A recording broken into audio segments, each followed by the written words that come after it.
Hello everyone, I'm Kathy and welcome to vlog number 2, which is all about business organization. We have here the forms of business organization. First is sole or single proprietorship. It is a business that is owned by only one individual. So ito yung pinaka-common sa lahat, isa lang yung may-ari ng business. Ang tawag sa kanya is sole proprietor.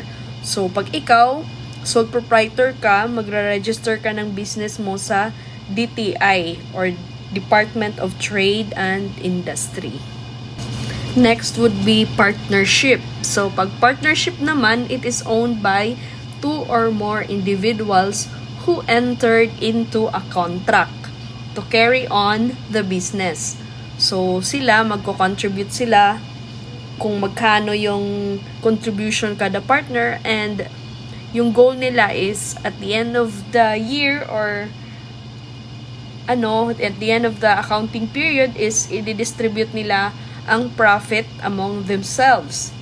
And with partnership, guys, it should be registered with SEC or Security and Exchange Commission. Okay, next is corporation.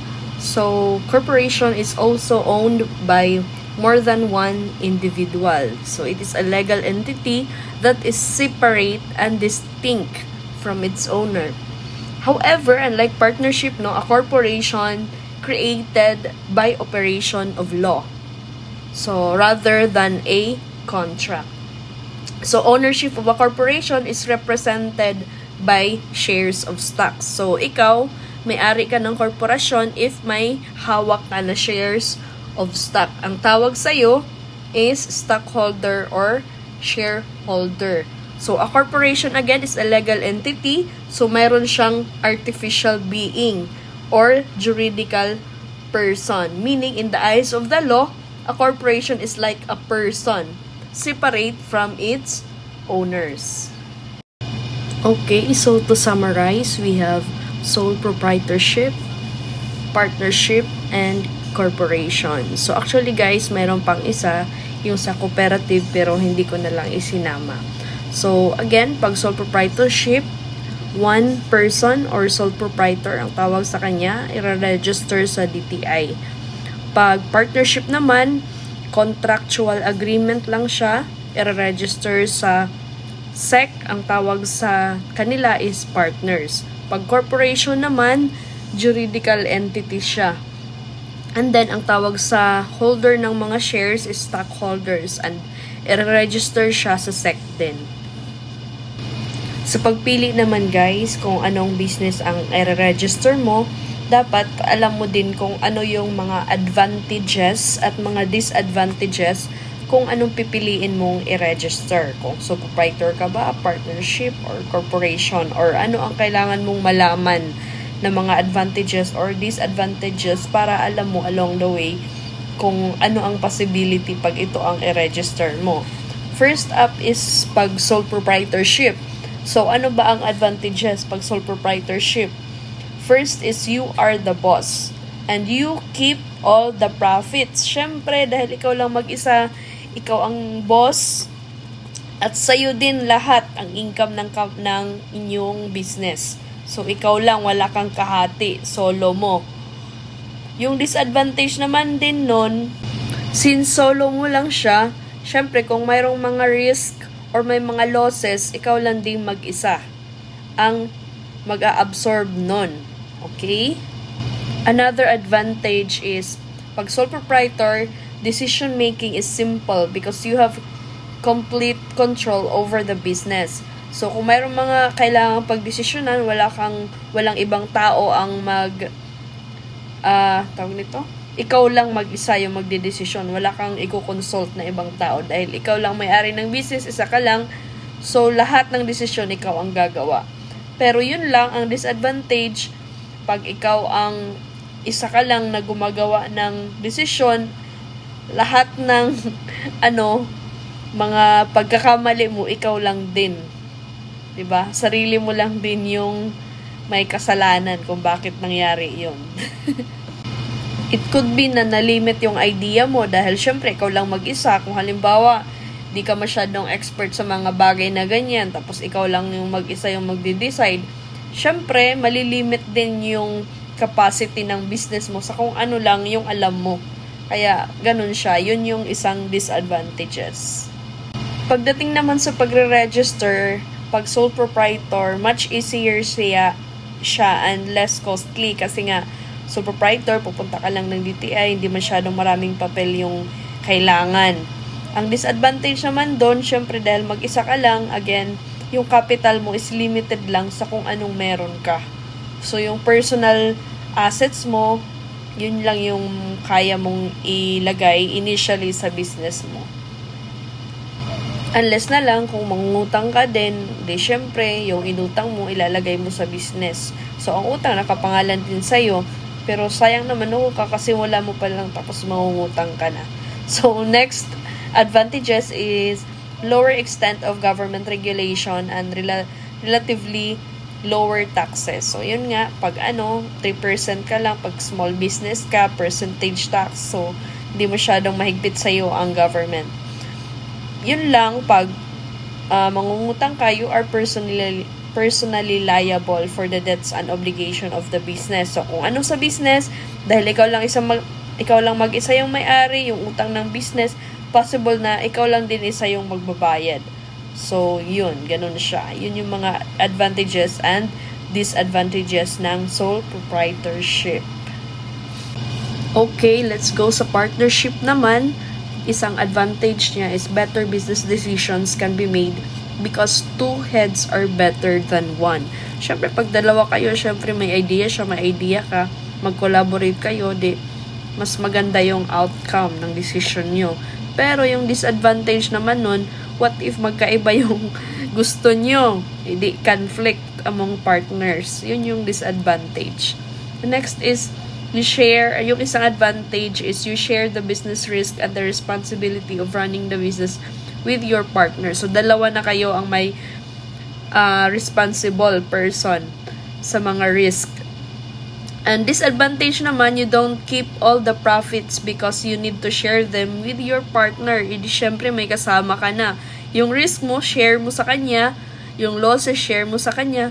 Pati na rin syempre yung profit. So, kung mag-earn ng company, mag-share din kayong dalawa.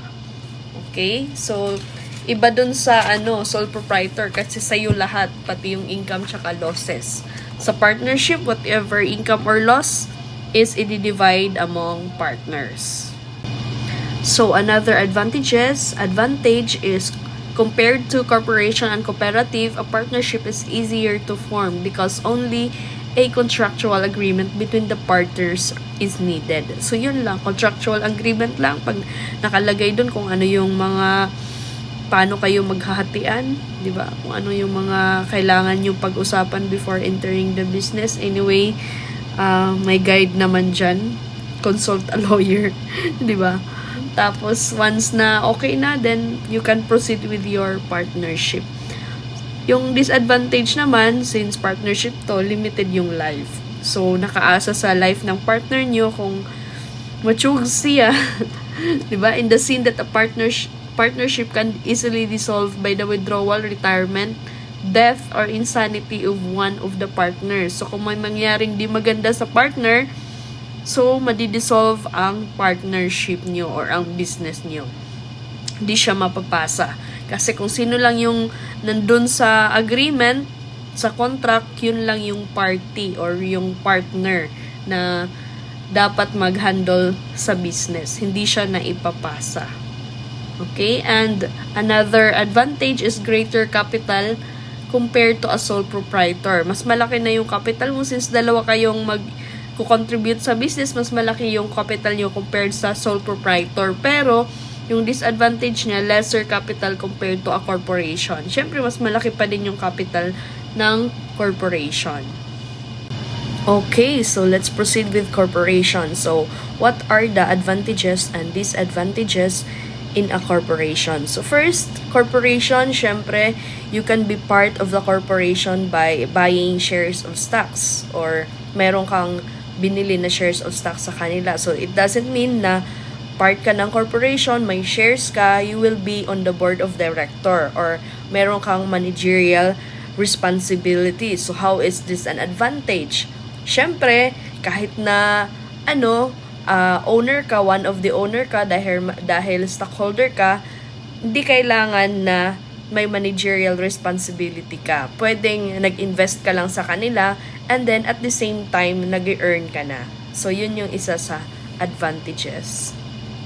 And because of this same reason, isa din to sa mga disadvantages. Kasi, if you own only a fraction or konti lang yung share na pagmamay-ari mo sa company, you don't have a say in decision making. Kasi yung mga malalaki yung shares of stocks enjoy a larger share of the corporation profit. Sila din yung may malalaking shares ng profit. Yung sa'yo, maliit lang yung inahawakan mong share. So, therefore, maliit lang din yung share mo sa profit. So, it's equivalent kung magkano lang yung portion mo or shares of stocks mo, yun lang din yung ma-earn mo within sa profit ng company.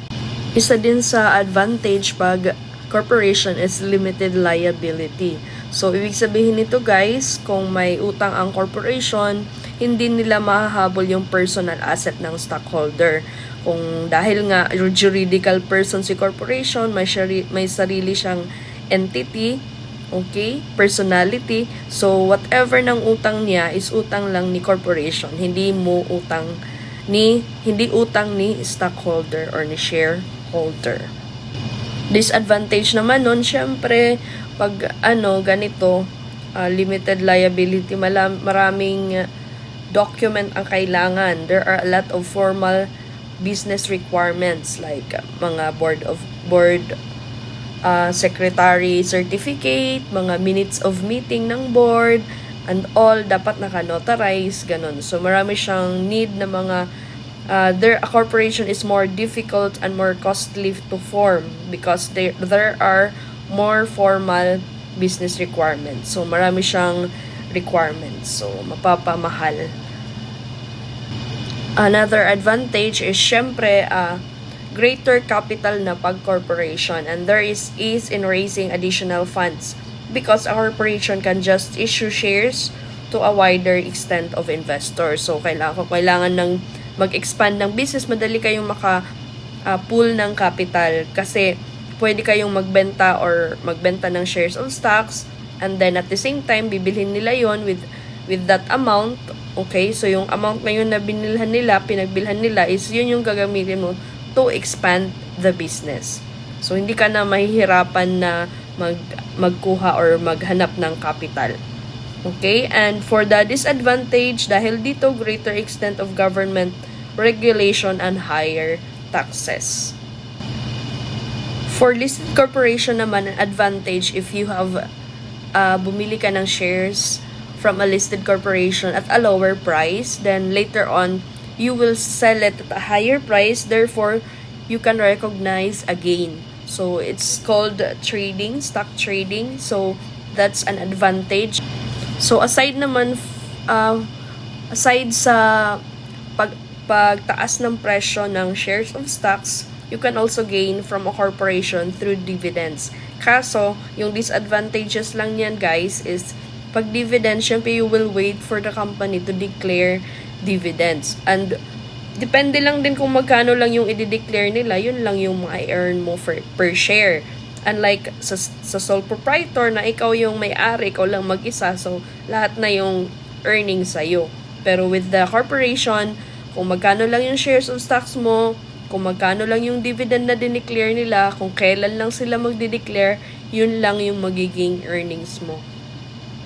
And lastly, a corporation have unlimited life. Kasi hindi siya dali-daling mawawala yung corporation in the sense na katulad nung sa partnership, pag mayroon nag-withdraw, nag-retire, or may namatay, or insanity yung isang partner mo, mawawala na yung partnership. Pero with corporation, ang legal life niya actually is 50 years and renewable siya. So, indefinite number of renewals. So, ganun siya. Mas matibay ang korporasyon kaysa sa partnership and sole proprietorship. Kaya malalaman nyo, makikita nyo naman guys with the existing mga corporation, di ba? Kahit patay na yung may-ari, for example sa SM, kahit wala na si Henry C, dahil corporation siya, napasa pa din sa kanyang mga anak, ganun. Ang shares lang niya ang mapapasa. Okay, so na-extend ang life ng corporation. Dahil nga, shares of stocks is pwede tong ipasa. Okay, so that's it guys. Thank you so much. I hope you learned a lot.